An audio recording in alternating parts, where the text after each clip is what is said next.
공군과 해군에 이어 육군에서도 성추행 피해를 신고한 여군 부사관이 극단적 선택을 시도한 사실이 뒤늦게 알려졌습니다.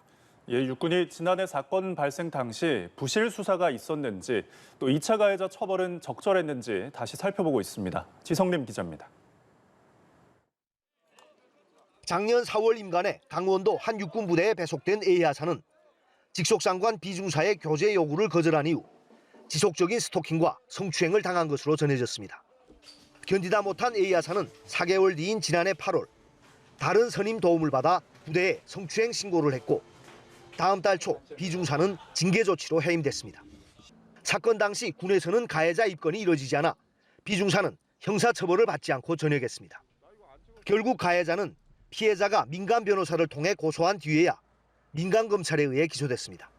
피해자 측은 성추행이 발생한 부대에서 여러 간부에 의한 심각한 2차 가해가 이어져 A하사가 다른 부대로 옮겼지만 새로 존입한 부대에서도 문제 간부로 낙인찍히는 등 사실상 왕따를 당했다고 주장했습니다.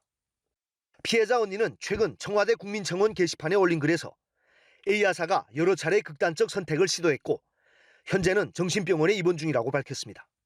피해자 측은 공군 성추행 피해자 사망 사건을 계기로 진행된 국방부 특별신고기간인 지난 6월 이 사건을 다시 신고했고 이에 육군은 즉각 재조사에 착수했습니다. 현재 육군 중앙수사단에서 해당 사단 본무실을 비롯한 당시 수사관계자를 대상으로 가해자를 왜 형사 입건하지 않았는지, 부실 수사는 없었는지 등 사건 처리 과정의 적절성을 조사 중인 것으로 전해졌습니다.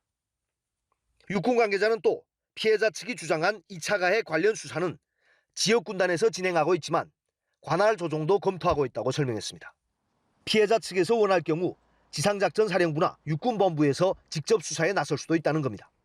다만 육군의 이 같은 재조사에도 부실 수사나 2차 가해 의혹이 낱낱이 드러날지는 미지수입니다.